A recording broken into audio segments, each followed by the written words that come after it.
aussi se passe la nuit. Voilà pourquoi nous avons intitulé notre thème la nuit et ses réalités. Amen. Amen. On va essayer un peu de définir certaines choses comme on a parlé d'introduction. Nous allons comprendre au fait c'est quoi la nuit. Qu'est-ce que la Bible entend parler de la nuit? Pourquoi est-ce que Dieu a parlé de la nuit? Parce que la première personne qui a parlé de la nuit c'était Dieu lui-même. Qu'est-ce que Dieu entendait par là de la nuit? Pourquoi est-ce que la nuit fait peur aux gens comme ça? Amen. Et nous allons voir au fait quelques réalités que nous avons citées. Amen. Pardon, nous avons cité des réalités. Nous allons citer, il y a deux types de réalités. Nous allons les développer, comme on dit dans la suite. Nous allons ce qu'on appelle par la réalité religio-spirituelle. La réalité religio-spirituelle. Ce qui veut dire une réalité qui lie la religion et la spiritualité. Dans la nuit, il y a une réalité religieuse et une réalité spirituelle. Amen. Et en deuxième point, nous avons des réalités socio-culturelles et prophétiques. Amen. Donc on a la réalité sociale, la réalité culturelle et la réalité prophétique. Amen. Nous allons les développer dans le sens, mais avant tout, on va d'abord essayer de voir c'est quoi la nuit. Amen. On va lire Genèse chapitre 1er à partir du verset 5. Genèse chapitre 1er, verset 5.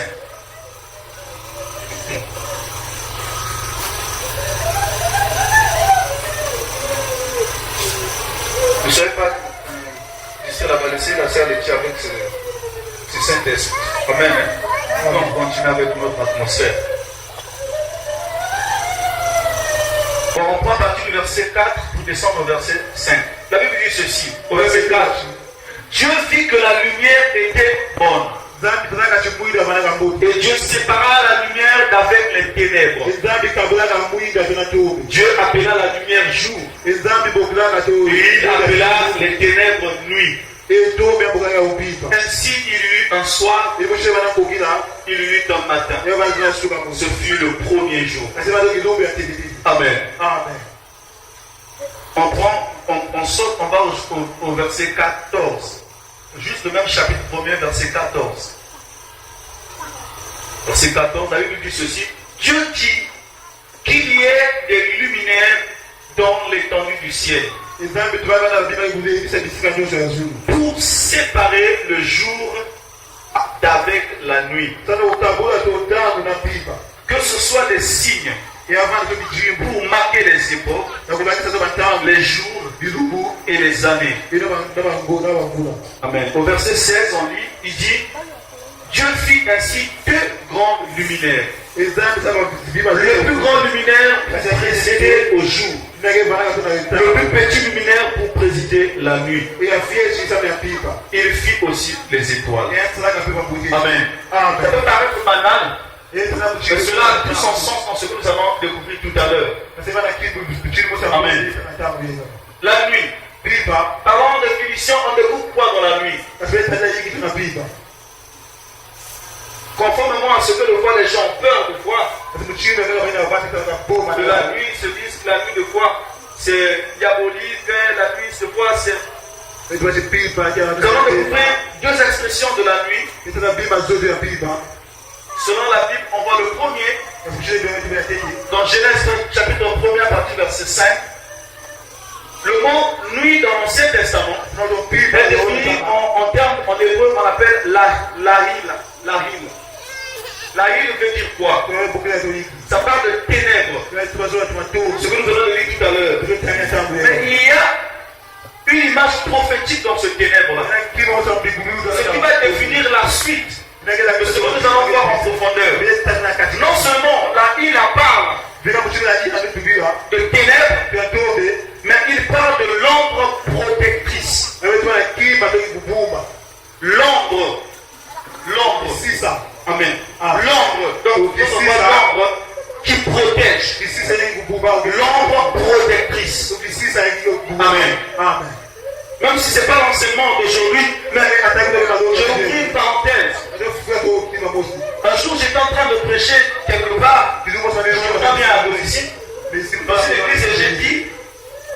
que ce que Dieu a fait dans la lumière n'était que les choses que Dieu avait déjà conçues dans les ténèbres. Lorsque vous lisez Genèse chapitre 1er, la Bible dit qu'il y avait les ténèbres à la surface de la terre. Il n'y avait rien, il n'y avait que les ténèbres. Et Dieu dit que la lumière soit. Et la lumière fut. Et Dieu dit qu'il y ait la pierre. Non. Dieu n'a pas dit, et Dieu dit qu'il y ait la pierre. Il dit, et qu'il y ait les étendues, les surfaces. Amen. Qu'il y ait les oiseaux. Qu'il y ait ceci. Quand Dieu est en train de dire qu'il y ait, ces choses sortaient du ténèbre pour venir se manifester dans la lumière. Amen. Ce qui veut dire quoi? Dieu a utilisé les ténèbres pour protéger son œuvre qui était cachée d'abord. Amen. Les ténèbres n'est pas seulement synonyme de quelque chose qui fait peur, mais aussi synonyme de quelque chose qui montre la divinité de Dieu cachée. Amen. Amen. Voilà pourquoi dans Isaïe il dit, je fais la lumière, je crée les ténèbres. Amen. C'est lui qui fait toutes ces choses. Amen. Ça c'est une parenthèse, on va aller plus loin, on va voir ça. Nous écoutons que la nuit, c'est l'Ancien Testament. On parle de la Hila. Merveilleusement. Lisons Isaïe chapitre 21 verset 11. Isaïe 21 verset 11.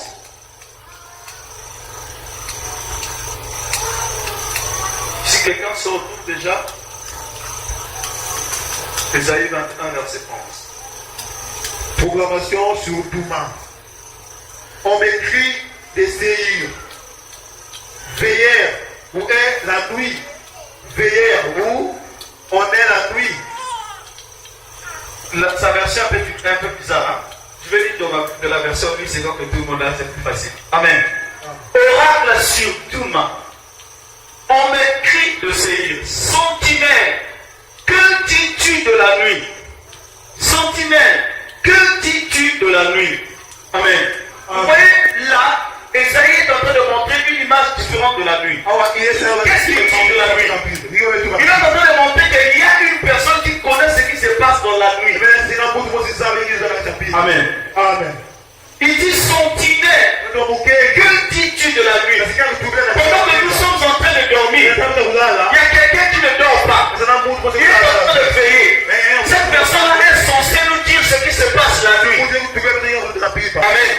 Cette personne-là est censée nous apporter, nous rapporter les choses qui se sont passées la nuit. Le travail de la sentinelle, c'est pas de ronfler. Le chant de la sentinelle, c'est la nuit. Amen. C'est lorsque tout est sombre, lui il voit clair. Et le jour, il commence à raconter. C'est la même pensée de l'homme en protectrice. C'est la même pensée de la Hila. Amen. L'expression de la Hila nous montre que la nuit, selon Dieu, c'est son domaine. Amen. C'est son domaine.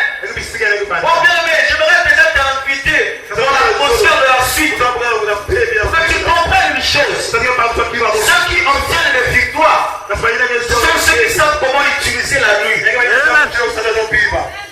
Amen.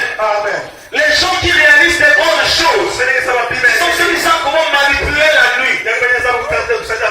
Amen. Si tu ne sais pas comment manipuler la nuit, tu vas mourir pauvre si tu vas le diable. Tu vas commencer à accuser tout le monde. Amen. Pour ouvrir une parenthèse à ce sujet, Proverbe chapitre 8 à partir du verset 36. Proverbe à son âme. Tous ceux qui me haïssent aiment la mort. Amen. Quand on dit que celui qui pêche contre moi, que la nuit recouvre son âme. Amen. Ce qui veut dire Dieu lui-même. Quand on voyait quelqu'un dans la nuit, et quand on voyait quelqu'un l'homme dans les ténèbres. Amen. Je vais décourager les sorciers. Cette opération est là pour décourager les sorciers. Ils t'ont conduit dans les erreurs. Amen. Ils t'ont conduit dans les erreurs.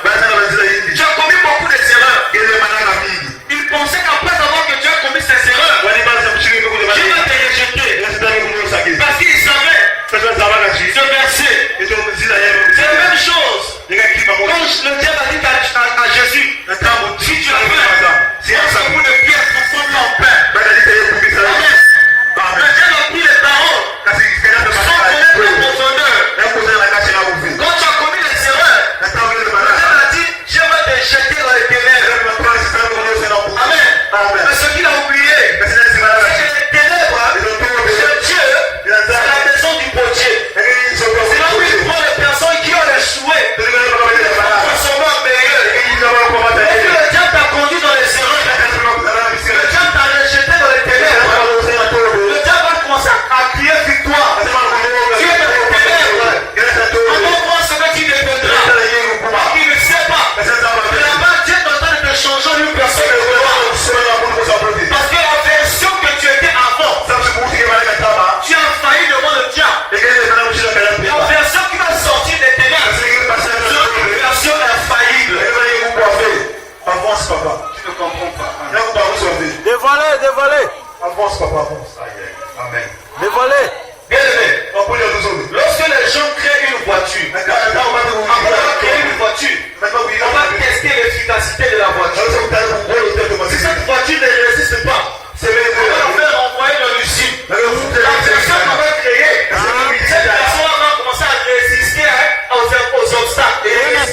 C'est que lorsque Dieu emmène quelqu'un dans les ténèbres, les diables crient victoire. Comme Dieu va te renvoyer pour te réformer. La version qui va sortir va résister au diable. Là où tu as échoué, tu vas traverser. Amen. Parce que tu es reparti à la source. Parce que tu es reparti, toute chose a été tirée. Amen. Voilà pourquoi un jour Dieu a dit à son prophète, il dit, va dans la maison du potier, observe. Amen. Observe la nuit, la hila. Ça n'a plus faire peur aux enfants de Dieu. Mais que ce soit pour toi sujet de choix. Amen. Un jour, moi j'étudiais ce paramètre. Parce que Jésus aimait toujours prier la nuit. Amen. Bien que vous allez lire la Bible. Lisez la Bible. Vous savez quoi? En de quel jour Jésus est allé sur la montagne prier. En dehors du jour, il est allé après en dehors de ses 40 jours et 40 nuits. À chaque fois, la nuit, il partait à la montagne. Il laissait ses questions. Pourquoi? Il savait les choses. Pour dominer le jour, il faut le faire dans la nuit. Amen. Dévoilez. Amen. Qu'il y a des gens qui ne comprennent rien. Les choses ne marchent pas. Les choses ne fonctionnent pas. Échec sur échec. Tu ne fais qu'accuser les petits sorciers de votre famille. Et les petits sorciers, ils savent une chose. Que le jour où tu découvriras le mystère, tu ne vas plus les accuser. Tu vas commencer à marcher sur eux. Amen. Comment se fait-il que Jésus dit à ses disciples, je vous ai donné le pouvoir? Regardez, il dit, je vous ai donné le pouvoir de marcher sur les serpents, les scorpions. Mais ce même Jésus, quand on dit, veillez et priez. Si nous avons déjà le pouvoir, pourquoi on va encore veiller et prier? Il savait que tu peux avoir la lettre. Amen. Tu peux avoir les décrets. Mais il faut avoir les moyens d'accompagnement. On peut te donner une lettre, mais il faut avoir la capacité d'accomplir. Amen. On peut te donner un pain. Non, un pain c'est bien. On peut te donner une assiette. Si après tu ne peux pas manger. Jésus nous a donné la lettre officielle. Mais maintenant avoir la puissance. Avoir maintenant le pouvoir. Le pouvoir qui est sur papier. Sur les sacrifices. Jésus est le Fils de Dieu.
Jésus le voit et dit Pierre.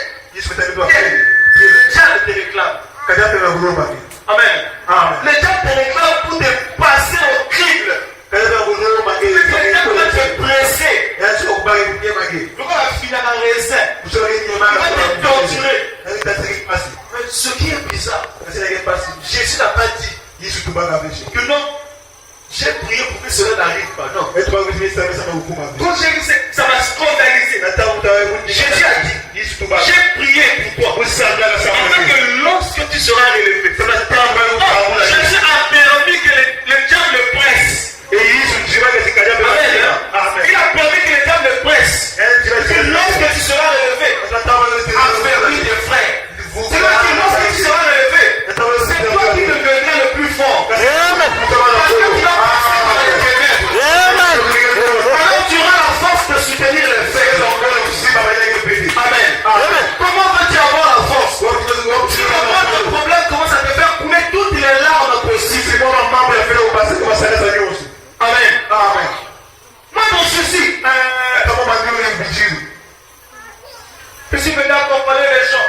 Pas le problème, c'est comme si vous ne comprenez pas ce qu'elle fait. Quand je ne comprends pas, c'est comme si Dieu n'existe pas. Amen. Tu ne comprends pas. Tu ne sais pas que tu donnes la force au diable. Permettez-moi dans cette introduction vous dire une chose. Qu'est-ce que Dieu a dit concernant le diable au commencement? Dans Genèse chapitre 3, il dit au diable ceci. Quant à toi, serpent, tu mangeras de la poussière. C'est quoi la poussière? L'homme est tiré de la poussière. N'est-ce pas? Amen. Parce que Dieu a dit alors, Dieu est poussière. Tu retourneras poussière. N'est-ce pas? Maintenant, quelle est cette poussière que le diable se nourrit? Parce que, même si, je ne sais pas s'il y a une science, il y a des gens qui étudient les sciences ici à l'école. Les serpents mangent quoi? Les serpents, ils mangent quoi? C'est ce qu'ils disent à l'école. Ils mangent les souris, ils mangent pas des vers. Amen. Ils mangent, ils sont comme des carnivores. J'ai jamais vu un serpent en train de manger la poussière. Le serpent qu'on parlait, c'était le diable. Amen. Maintenant, de quelle poussière il s'agissait? C'est la poussière de l'homme. L'homme, c'est la poussière. Ce qui sort de toi, ce qui est toi. Le diable se nourrit de toi. Aussi longtemps que tu es en train d'avoir peur, tu es en train d'avoir des inquiétudes, tu ne sais pas que tu es en train de nourrir le diable. Tu ne sais pas que tu es en train de nourrir le diable.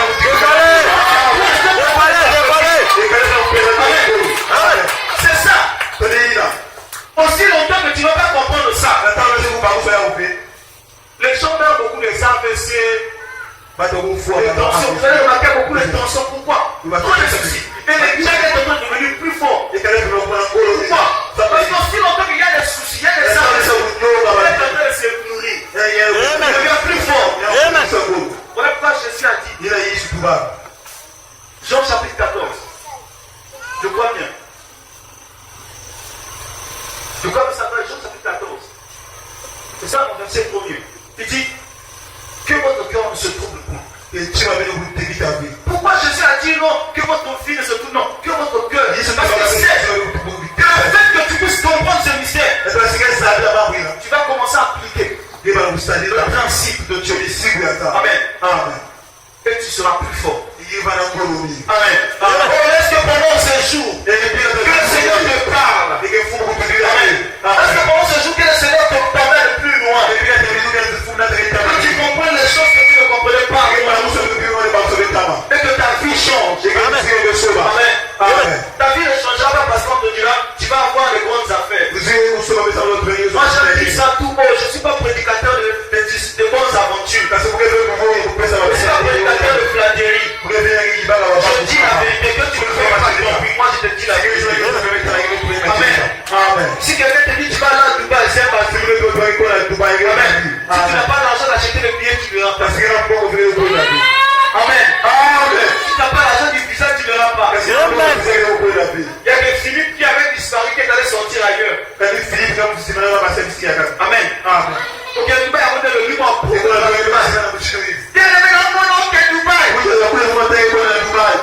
La Simaïe n'est pas passable dans le.